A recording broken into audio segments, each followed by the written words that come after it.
And you think that, okay, well, all this means is that America is invincible. But what people don't recognize is the level of corruption within the American military.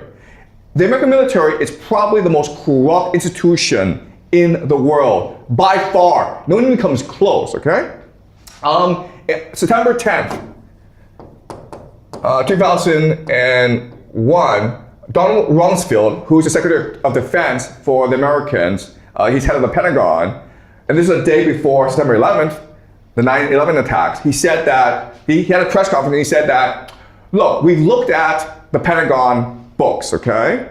We're trying to do an accounting of the Pentagon military spending, and we can't find $2 trillion. There's $2 trillion missing from the budget. It went somewhere, we don't know where, but it went somewhere, okay? All right, so this is so where does the money go? It goes to private contractors, okay? These are all private companies that make a lot of money off the government, okay? So listen at the Boeing company. They had in 1 year $20 billion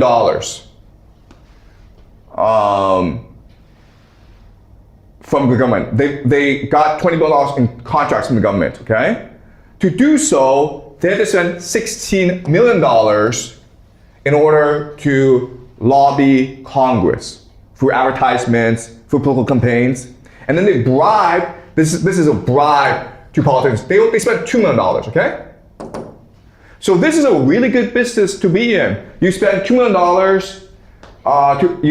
you give them bribes to politicians, then you spend $16 million on campaigns, and then you make $20 billion, okay? This is extremely profitable. The difference, of course, is being picked up by the American taxpayer. The Boeing company is not just a defense contractor, but also makes civilian airplanes. And for these past few years, there's been quite a few cases of civilian airplanes falling out of the sky made by Boeing. Okay, so for example, the Boeing 737 MAX. Okay, there was a recall because there were some engineering issues with the plane. Now, there have been a couple of whistleblowers who've come out and tried to say that Boeing is a very corrupt company, and for a reason, they died. Okay, they just disappeared. We don't know why, but when they were about to testify against Boeing, they somehow died. All right. This is a really interesting story that shows you the level of corruption in the Pentagon. There is this woman who's a contractor for the Army, and she stole $103 million. Okay, that's a lot of money, $103 million. She stole it. The Army didn't know, and she kept on stealing, and no one seemed to care in the Army.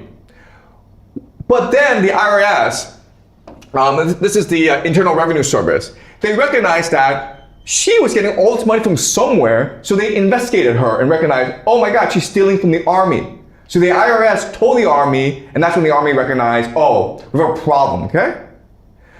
The fact that the Army didn't notice that she was stealing $103 million tells you, actually, theft in the military is probably a very common thing, all right? So ultimately, what this means is that this corruption in the Pentagon is not really sustainable, okay? So let me discuss why this is a problem for America in Iran, okay? So right now, America is facing three major issues with this war in Iran. The first major issue is the lack of political will, meaning that this war is very unpopular in America. Only 40% of the population currently support this war, and as things go on and on, support will probably decrease, okay? You need political will because you need Americans to pay for this war. Trump has asked for $200 billion to fund this war, and also it's possible that Trump will call the national draft, which I believe will happen Okay? So if Americans don't want to support this war, it's very hard to get them to pay for this war and to go fight this war. Second problem is lack of manufacturing capacity. So in other words, what this means is that if you lose planes, if you spend if you use too many bombs, you cannot replenish it because you don't have the factories to produce these planes and bombs quickly enough. Okay? And so if this war drags on too long, then America will just run out of bombs. Now, and the third problem for America is unwillingness to sustain casualties. Okay? And what this means is that the American military is afraid of reporting deaths, casualties, which is weird because in a war, soldiers die. That's just the reality of war. But the Pentagon is afraid of reporting too many deaths because of the fair political backlash. Okay? So these are three major problems for the American military in Iran. These are the three major constraints. All right? So the Americans can't actually resolve these issues. America will probably lose this war, in which case this gives opportunity for Israel to prove to the world that it should be the empire, okay? And it proves it can be the empire by showing that it does have the political will, it doesn't have the manufacturing capacity, but that's Mossad, okay? And it is much more strategic.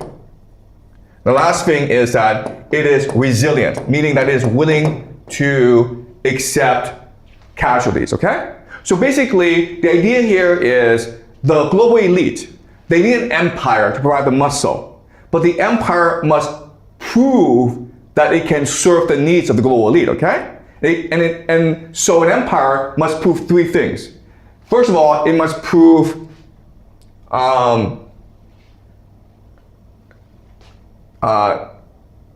unity.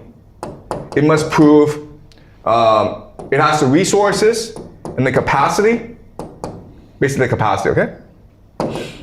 And it must prove determination. Right? So to understand this idea, let's just do a thought experiment. Right? Let's just say that we're venture capitalists. We have billions of dollars, we have trillions of dollars, and we want to invest in a company. Okay? So we're approached by two companies. Company A, Company B. Okay? So Company A comes to us and says that, look, I have 100 companies, and they're all profitable. Okay? I don't have a business plan, but I have lots and lots of resources, and I have a lot of experience and a lot of skill, and so if I were to invest in another company, I'm sure it'll make a lot of money. Okay? All right? So, skills and experience. That is Company A. Company B is these young guys, and they failed, okay?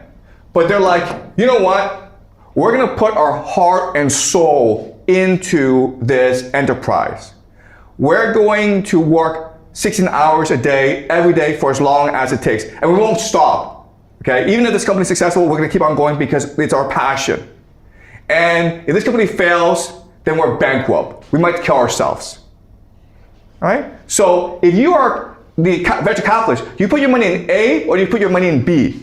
Now, most people would put their money in A because they think it is low risk. But if you're a smart venture capitalist, you put your money in B because it's high reward. Okay? So company A already has 100 companies that are successful. People in the company don't really care if this new enterprise is successful or not. Who cares, right? I can afford to lose. In which case, it's more likely the company A steals your money than actually invests it properly. Whereas company B is going to be the opposite, where this is their last chance. If they take your money, they're going to make sure that they grow it. because if they don't grow it, then they themselves die. Okay? So you need these things. You need unity, capacity, and determination. Do you understand? And so what Israel is doing really, it's basically auditioning to the world, we are ready to replace America. We are ready to be the new empire. Okay? All right. So let's look at what's happening. America has this MIC. And so the MIC, military industrial complex, what they're good at doing is producing very expensive weapon systems. But unfortunately, when you actually put these weapon systems into war, it doesn't really do anything, okay? So this is the Patriot missile system that's supposed to protect the GCC in Israel and the American military bases from Iranian drones and missiles. Guess what, guys? Doesn't really work, okay? In fact, as you can see from the video, the Iranians can basically fly drones anywhere in the Middle East, and the Americans can't really stop them. All right, so this is billions of dollars, doesn't really do anything. This is called the F-35. The F-35 is the most advanced fighter jet in the whole world. It has stealth technology, meaning you can't actually lock onto it using radar. This cost $100 million each. It took 26 years to develop. So you would think, wow, it took 26 years, so this must be really, really good. No, it took 26 years because the MIC is really corrupt and they want to steal as much money as possible. Okay? And in this war, the Iranians have already shot down at least one of these jets. Okay? This is not supposed to happen. You're not supposed to be able to shoot these things down. But Iranians have shot it down using very low radar. Again, these things, they're not designed to win wars. They're designed to steal as much money as possible from the American taxpayer. Okay? Now, last example is the Gerald Ford. This ship cost $13 billion